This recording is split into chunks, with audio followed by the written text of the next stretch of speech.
Ya. Entonces vamos a ver los métodos de detección de la marihuana. Se puede detectar en orina y se emplea con mayor frecuencia. En este caso, en nuestro medio tenemos varios laboratorios que hacen la detección en orina y también en aquellos consumidores ocasionales que puede ser hasta después de 6 días de su consumo. En aquellos consumidores crónicos, la detección es hasta 25 días después del último consumo de marihuana, todavía podemos encontrar los metabolitos en la orina.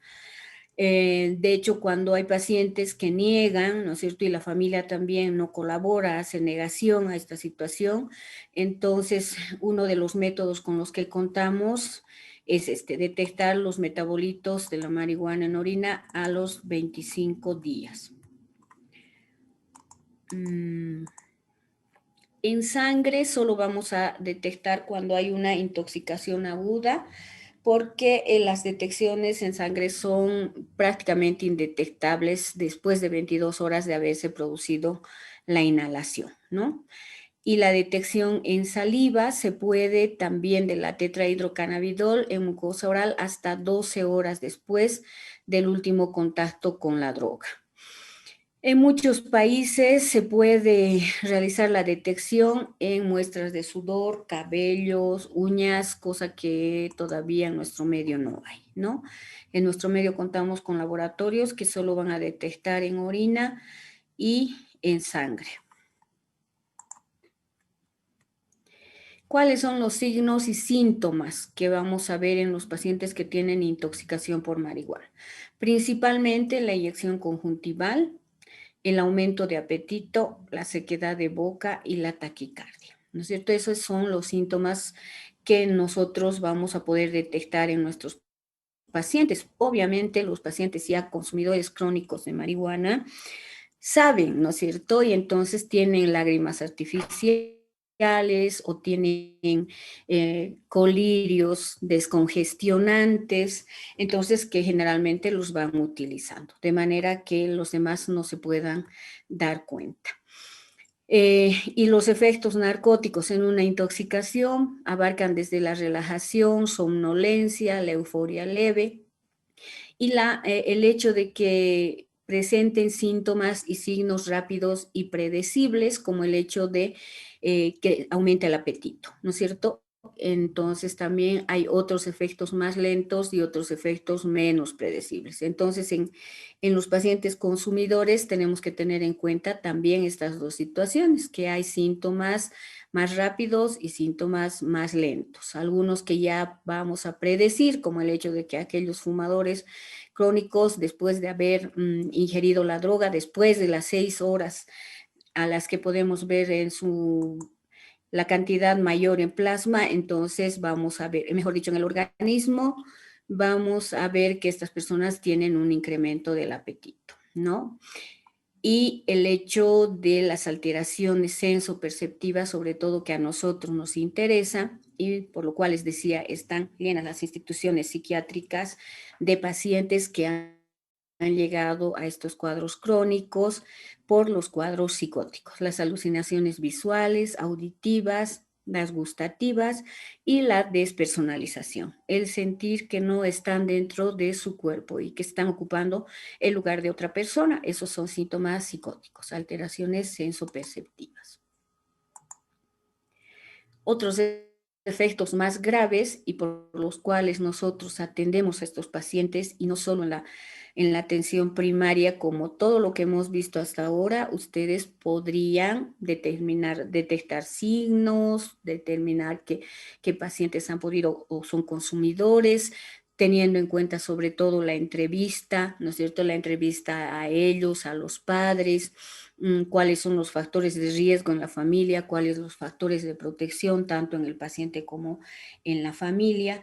Entonces, los cuadros más graves por los que nosotros tenemos que atender a estos pacientes, sobre todo son el trastorno de pánico, ¿no? Esa ansiedad que va a ser permanente, va a ir permaneciendo con el paciente y que le va a provocar un deterioro en todas las áreas de su funcionamiento. entonces le va a generar un trastorno de pánico con todos los síntomas que conocemos. Taquicardia, sudoración, palpitaciones, sensación inminente de muerte, ¿no es cierto? El paciente aparece de un momento a otro en cualquier situación de forma súbita, aparece con los síntomas y se traslada a un centro de emergencias. Entonces, esos efectos que van a ir perdurando y van a hacer que posteriormente tenga paranoia. Entonces, un trastorno paranoide y posteriormente una psicosis aguda, que por estos cuadros ya va a necesitar requerir una internación. También dentro de todos los efectos y todas las alteraciones que hemos visto a nivel de la memoria, la atención, el pensamiento, la sensopercepción, la afectividad, ¿no es cierto? También es muy importante tomar en cuenta que ese paciente va a tener una disminución grande en la capacidad de aprendizaje que tiene, en todas las áreas y en todos los aspectos que le toca vivir. Entonces, después de haber visto que todos los trastornos se producen en todos los sistemas del organismo, ¿no es cierto? Entonces tenemos que obviamente hablar de un tratamiento y una rehabilitación. Primero vamos a tener en cuenta la desintoxicación y seguida de la deshabituación. Vamos a hablar de estos cuadros porque ya hemos hablado de tolerancia, de dependencia. Entonces tenemos que requerir una unidad de cuidados intensivos muchas veces donde el paciente se va a desintoxicar. Porque en qué casos llega el paciente al médico, ya cuando realmente ha llegado al extremo y, como decimos, ha tocado fondo, ¿no es cierto? Entonces hay que tratar en la desintoxicación el cuadro clínico, cuando aparece, que va a aparecer mejor cuando el paciente presenta el síndrome de abstinencia, con todos los efectos que nos va a traer este síndrome que hemos visto en el alcoholismo, ¿no es cierto? Todas esas alucinaciones, las alteraciones del pensamiento, el temblor, la sudoración, la taquicardia, las palpitaciones. Entonces, para ello vamos a requerir una unidad donde pueda estar controlado el paciente. Después de realizar este tratamiento, que muchas veces podemos realizarlo en hospitales generales, pero que por las alteraciones sensoperceptivas, principalmente las alucinaciones, no es posible, entonces se realiza en una institución psiquiátrica. Y si el paciente tiene complicaciones cardiovasculares más graves, entonces tendremos que utilizar una unidad de cuidados intermedios o una unidad de cuidados intensivos. Y como les decía también muchas veces a estas alturas, lamentablemente el paciente ya está solo, porque ya ha perdido todo lo que tenía respecto a su familia, a su trabajo, a sus relaciones sociales, interpersonales, sus relaciones de pareja, etcétera, ¿no? Entonces, el tratamiento de deshabituación, que es el que nos interesa a nosotros como psiquiatras, como personal de salud mental y como personal de salud en general, tenemos que dirigirlo al hecho de mantener la abstinencia de esta sustancia y tenemos que evitar sobre todo las recaídas en el consumo, ¿no? Entonces, uno de los objetivos principalmente, igual que en el alcoholismo, si sabemos que no hay tratamiento para el alcohólico, entonces para el que consume la marihuana y ha llegado a un cuadro de psicosis, también el tratamiento es el mismo, porque una vez que pruebe, el paciente no puede dejar de consumir, sobre todo cuando ya ha hecho la dependencia. El tratamiento psicológico, entonces, es importante, ¿no es cierto? Es importante y el objetivo principal es ese, lograr la abstinencia en todos los momentos de la vida del paciente. Entonces, la psicoterapia de orientación cognitivo-conductual, porque tenemos que cambiar esos pensamientos, porque ha consumido el paciente la droga. Tenemos que trabajar mucho en los factores de riesgo, les vuelvo a repetir, y para prevenir esas conductas. También está indicada la psicoterapia motivacional y la terapia de incentivos. ¿no es cierto? Igual que en los niños hiperactivos, tenemos que utilizar el método de las fichas, de los incentivos. Aquí a los pacientes no les vamos a poder poner estrellitas ni ponerles caritas felices en la frente, ¿no? Pero tendremos que utilizar entonces otros incentivos. El hecho de que se pueda estar reinsertando a su familia, a su trabajo y vuelva a recuperar todas las relaciones que había perdido.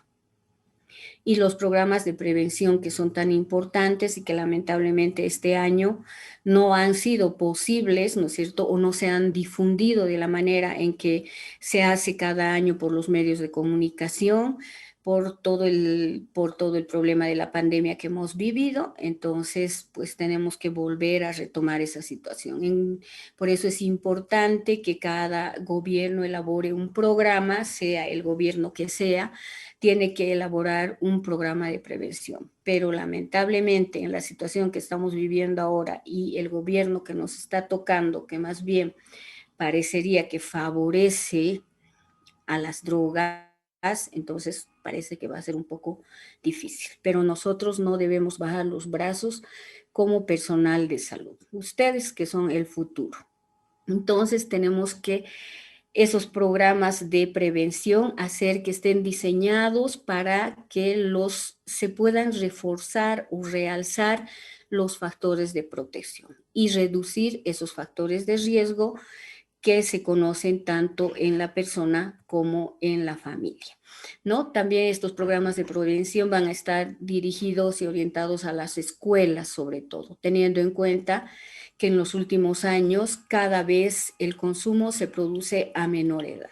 Lamentablemente, estas personas que trafican con drogas tienen rasgos de personalidad que ya hemos hablado tantas veces, ¿no es cierto? Antisocial, psicopática, sociopática, y no les interesa el daño que pueden causar. Entonces, y los niños y los adolescentes cada vez son más vulnerables y por eso el consumo de drogas cada vez es más frecuente, tal es así que el programa de mochila segura que había en los colegios, ¿no es cierto?, este año no se ha podido realizar y en realidad no sabemos en este momento en qué situación estamos.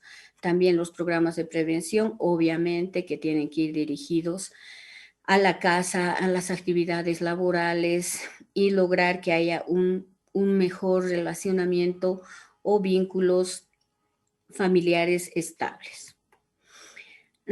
También tener en cuenta lo que ya decíamos antes, que hay programas que se difunden en todos los medios de comunicación, que este año lo hemos visto muy poco, ¿no? Entonces tenemos que tener en cuenta, haciendo un resumen de todo lo que hemos visto, ahí ustedes se estarán preguntando por qué no estamos hablando de la medicación farmacológica, ¿no es cierto? Porque eso es muy importante, porque no es tan simple la terapia de desintoxicación como ponerle un suero al paciente, ¿no es cierto? Y darle unos ansiolíticos, ¿no? Entonces, la terapia farmacológica está mucho más, vamos a verla de una manera más amplia cuando hablemos de ansiolíticos y antipsicóticos, que creo que ya nos toca la siguiente semana. Ya, y además les dije que vieran la película Requiem por un sueño, que yo me imagino que ya la han visto y la vamos a analizar la próxima clase. ¿Ya? Entonces, en un resumen de lo que son los efectos del cannabis, tenemos que tener en cuenta que hay síntomas, van a haber alteraciones, perdón, en todos los sistemas y en los órganos, empezando de cardiovasculares en el apetito, ¿no es cierto? Y tenemos que tener en cuenta que por qué se ha legalizado esta droga, tantos estudios que se han hecho para que pueda servir como analgésico, antiemético, antiinflamatorio, pero que también los efectos se pueden conseguir con otros fármacos que no necesariamente sean esta droga, porque lo que hace la droga es darle a la persona esa sensación de bienestar, de gratificación, y por ello necesita cada vez más, y por eso está la tolerancia y después la dependencia. Los problemas más graves que nosotros tenemos que tomar en cuenta en las funciones mentales son los problemas en la memoria y el aprendizaje, todas las alteraciones sensoperceptivas, alteraciones en el pensamiento, la conciencia y en la psicomotricidad, ¿no es cierto? Pero los efectos también los hemos visto tanto en la etapa aguda como en la etapa crónica. Y tenemos que tener en cuenta, sobre todo con las personas jóvenes, con los niños que no tienen por qué ver esto, hacer olvidar esto, ¿no es cierto? Esta imagen, que no todo lo que nos hace sufrir lo vamos a olvidar con las drogas. Y bueno, y vamos a seguir con lo que es no vamos a hablar así de una manera tan amplia como hemos hablado de la marihuana, del alcohol y de la cocaína. Vamos a hacer un repaso rápido de otras drogas que también provocan alteraciones en las funciones mentales y van a provocar ese deterioro en las áreas de vida de la persona. El éxtasis, la metildioximetanfetamina, ¿no es cierto? El éxtasis Adam o XTC, que también son conocidas, son drogas sintéticas, psicoactivas. ¿Qué quiere decir psicoactiva? Que van a activar o van a alterar la mente. Estas drogas tienen propiedades alucinógenas y son similares a las de las anfetaminas. Por eso les había pedido que vean esa película, porque ahí van a ver todos los efectos que puede producir las anfetaminas sintéticas y las anfetaminas como tales. Estas drogas van a producir igual alteraciones en las funciones mentales, alteraciones muy importantes como son la ansiedad, depresión, problemas de paranoia y también alteraciones a nivel físico, ¿no? Como deshidratación, aumento en la presión arterial, aumento taquicardia, palpitaciones, etc. Los alucinógenos, el LSD, la dietilamina del ácido lisérgico, que también es una de las principales drogas en la categoría de los alucinógenos y que ha sido descubierta ya en 1938. Es una de las sustancias químicas más potentes que van a alterar de una manera significativa el estado de ánimo, ¿no? Y se fabrica a partir del ácido lisérgico que está presente en un hongo que crece tanto en el centeno como en otros cereales. Los efectos de estas drogas, de los alucinógenos, son los flashbacks, después van a llegar a cuadros psicóticos, a esquizofrenia y a depresiones, trastornos afectivos muy graves como son la depresión mayor. Las benzodiazepinas, que son fármacos de los cuales hablamos frecuentemente, que hablamos prácticamente en todos los trastornos que hemos visto hasta ahora, hemos utilizado benzodiazepinas, ¿no es cierto? Como ansiolíticos, porque la ansiedad es uno de los síntomas más frecuentes en todos los trastornos mentales. La ansiedad como síntoma y la ansiedad como enfermedad como tal.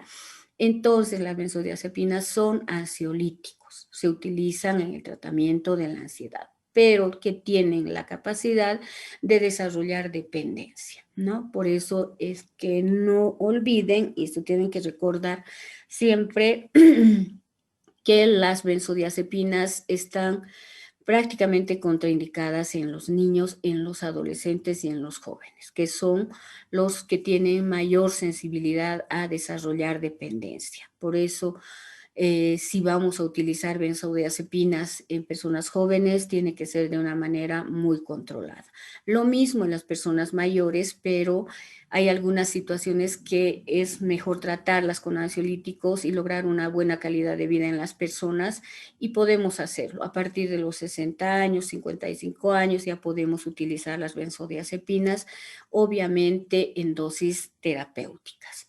Entonces, estos fármacos también están incluidos dentro de las drogas que producen dependencia. ¿Y por qué? Porque van a presentar síntomas de abstinencia en cuanto los pacientes dejan de consumir la droga, ¿no? Entonces, cada vez tenemos mayores problemas porque los pacientes muchas veces dejan la droga de una forma abrupta.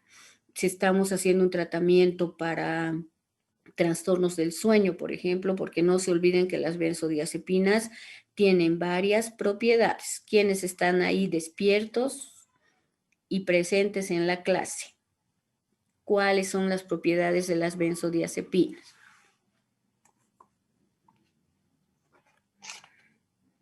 ¿Todos se durmieron o se fueron? Ansiolíticos, doctora. Son ansiolíticos, después.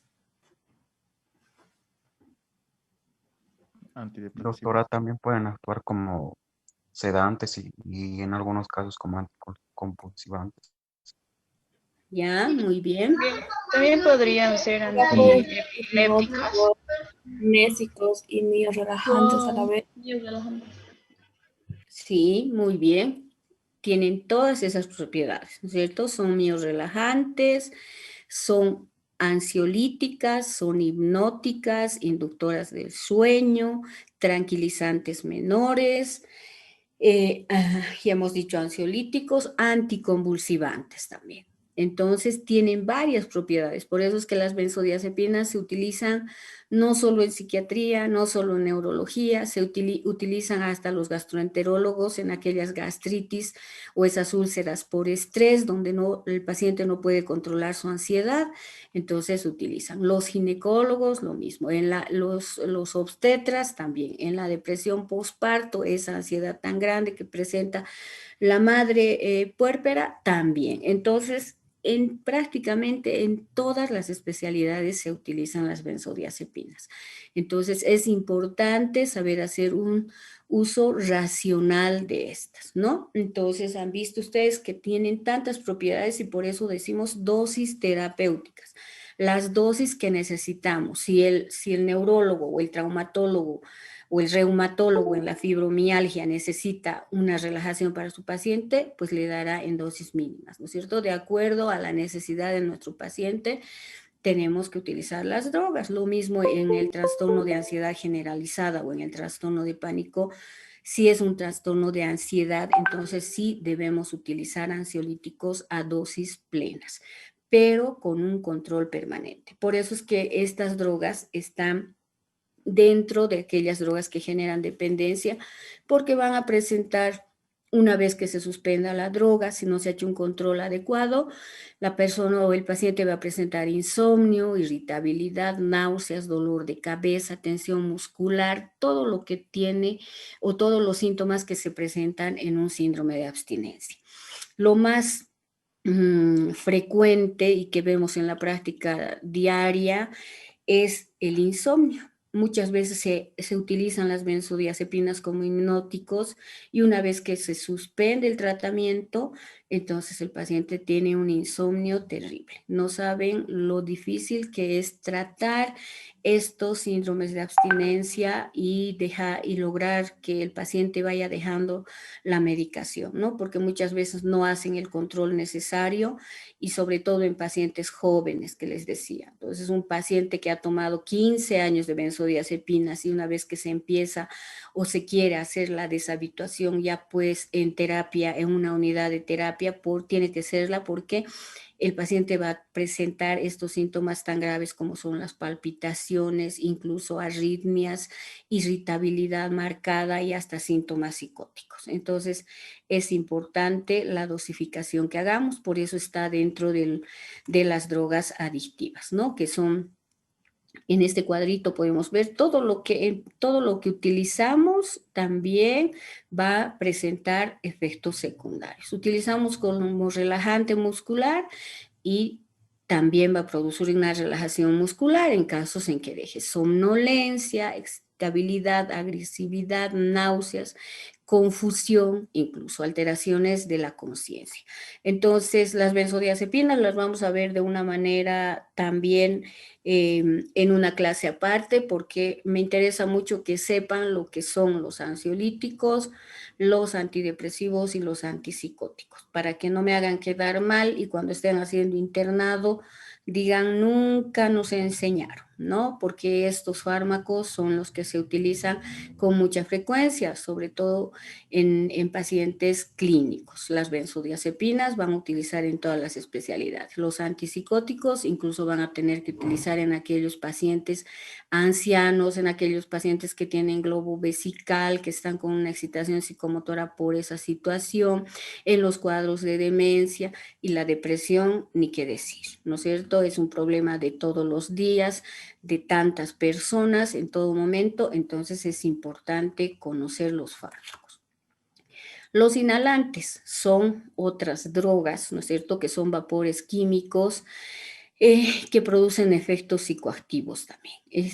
Aunque muchas veces en el hogar o en los trabajos las personas están expuestas a disolventes volátiles y a otras sustancias inhalantes, entonces muchas personas no creen que son drogas, ¿no es cierto? Porque se utilizan para el trabajo, se utilizan para realizar arreglos, para reparar cosas, etc. Entonces, porque tampoco la mayoría de la gente que utiliza estas sustancias ha intentado utilizarlas de esa manera. Pero sabemos, en nuestro medio, vemos cómo hay adolescentes, niños que están en busca de una bolsita de clefa que cuesta 1 boliviano o 2 bolivianos, ¿no es cierto? Ahora, que dicen los chicos, ha subido hasta eso, y que utilizan estas drogas ¿para qué? Inhalan esto para tener esa sensación de bienestar, no tienen apetito, no tienen hambre, no tienen frío. Los testimonios que nos dan los pacientes son muy duros, ¿no es cierto? De decir, ay, con una bolsita de droga, o sea, yo estoy bien todo el día, con una bolsita de clefa estoy bien todo el día, porque puedo utilizar hasta mis periódicos o mis cartones para dormir en la calle y no siento ni el frío, ni el miedo, ni tengo hambre, ¿no? Entonces, y de esa situación se aprovecha mucha gente para vender y comercializar estas sustancias, y los adolescentes que tienen obviamente dinero pueda ser accesible a ellos, ¿no? Entonces, también se produce intoxicación, se sienten menos inhibidos, sienten que tienen menos control de las cosas, hay pérdida de sentido y puede haber asfixia, incluso muerte por concentración de estos vapores. Los barbitúricos también son otras drogas que son depresoras del sistema nervioso central, que también se utilizan para tratar problemas de insomnio y otros trastornos, ¿no es cierto? Pero que también a la larga y sin una supervisión, entonces van a provocar varios efectos secundarios, como la disminución de los reflejos, el enlentecimiento respiratorio, no hay una coordinación psicomotora, depresión, hepatitis, anemia, tanto a nivel psicológico como a nivel físico. La heroína, que es extremadamente adictiva y se procesa a través de la morfina, se extrae de la bellota de la dormidera asiática y aparece en forma de polvo blanco o marrón, ¿no es cierto? Que también es una droga letal, es adictiva y muy letal porque puede provocar efectos terribles, desde enfermedades infecciosas en el lugar de la inyección, ¿no es cierto? Puede haber alteraciones a nivel vascular, colapso a nivel vascular, pueden provocar abortos espontáneos y una sobredosis puede ser mortal. Y si es francamente adictiva, la persona la utiliza, las personas la utilizan cada vez con mayor frecuencia, y entonces también los efectos secundarios de estas drogas son graves. Entonces, tenemos que tener en cuenta que la drogadicción es un problema de salud pública muy grande, ¿no es cierto? Y que está causado por el consumo frecuente de sustancias adictivas, que son todas las drogas. Pero la adicción es una enfermedad tratable, ¿no? Y la investigación en la ciencia de la adicción y el tratamiento de los trastornos por consumo de sustancias ha permitido y permite seguir desarrollando intervenciones que están basadas en la evidencia para ayudar a estas personas que van a dejar de utilizar estas drogas y poder realizar una vida productiva. ¿no? Entonces sabemos que son enfermedades tratables y que con todo el arsenal de apoyo terapéutico que podemos ofrecerle al paciente, podemos tratar estas adicciones. Curarlas no, porque una vez que empieza el paciente o una vez que está nuevamente frente a la droga, lamentablemente recae. Entonces es tan importante hacer el tratamiento psicológico, ¿no es cierto? Cambiar esa forma de pensar de las personas para que el objetivo a corto, a mediano y a largo plazo realmente sea la abstinencia, ¿no?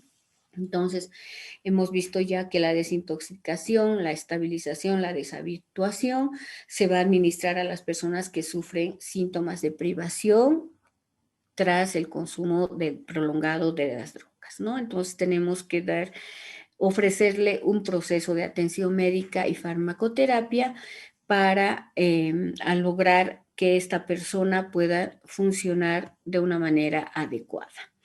¿Cuáles son los medicamentos? Porque muchos autores y muchos docentes que yo tuve en un momento se cuestionaban y es realmente cuestionarse, ¿no? Es pasar muchas veces de una adicción a otra, porque si ustedes ven o han visto en algún momento, si son observadores en el psiquiátrico, sobre todo los chicos que van a jugar, ¿no es cierto?, ahí a las canchas, entonces pueden ver a los pacientes, o bueno, todos vemos a los pacientes los días, los fines de semana, los feriados que salen los pacientes psiquiátricos en las gasolineras, en las plazuelas, nos están pidiendo para un cigarrito, ¿no es cierto?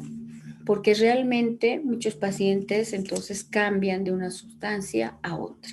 Muchos pacientes fuman para lograr controlar su ansiedad. Y es lo que les decía, que muchos autores entran en controversia, ¿no? Cambiar una adicción por otra. O sea, yo le voy a quitar una droga a un paciente y, a ver, le voy a decir que para calmar esa ansiedad mejor fume un cigarrillo o que consuma un caramelo, ¿no? Entonces realmente se puede cambiar de una sustancia a otra, pero o es cambiar una adicción de una sustancia por otra, ¿no? No hemos visto tabaco, ¿no? ¿O hemos visto? Recuérdenme, son 4 grupos y no sé si con ustedes he visto tabaco.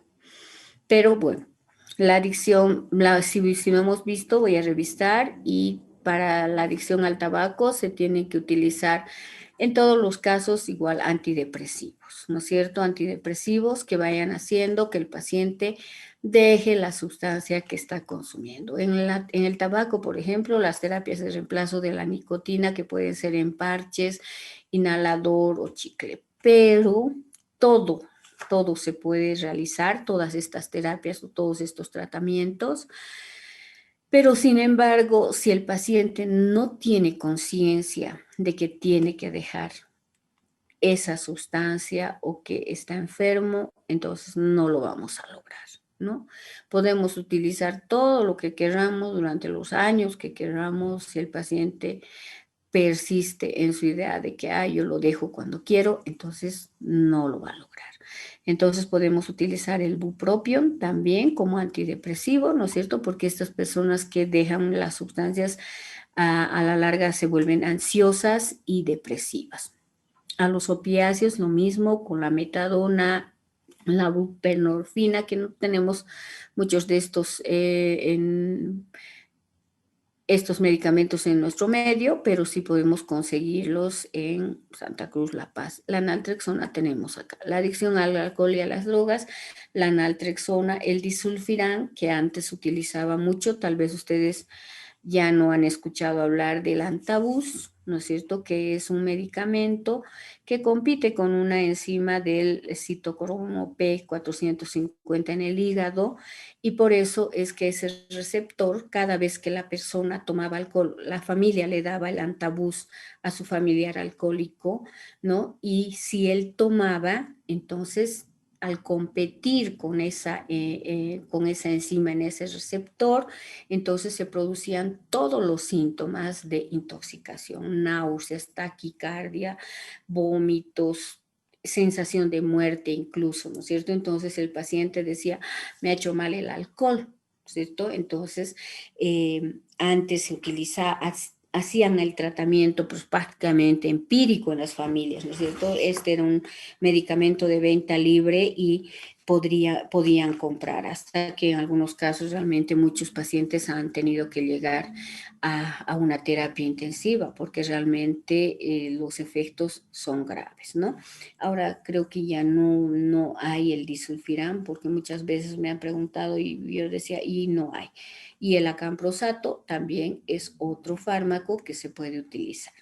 Y lo que es importante y en qué tenemos que trabajar es en la rehabilitación y en la prevención de recaídas, porque sabemos que somos seres humanos, que vamos a estar expuestos a tentaciones, que lamentablemente la cultura no nos ayuda, ¿no es cierto? Ni nuestros mismos amigos, como hemos visto en el alcohol, muchas veces ellos se tienen que alejar o el mismo paciente se tiene que alejar de estas personas para no recaer, ¿no? Entonces es importante la prevención en recaídas. Es todo un programa, todo un sistema que ayuda, que apoya al paciente para evitar precisamente eso, lo que es una recaída, ¿no es cierto? Para que el paciente reanude el consumo activo de las sustancias y le ayude el psicólogo o el psiquiatra o el acompañante terapéutico a controlar esos impulsos que lo llevan a abusar de las drogas y a recuperar o mejorar su salud y su funcionamiento social. La prevención en recaídas es muy importante en cuanto al tratamiento de del abuso de estas sustancias.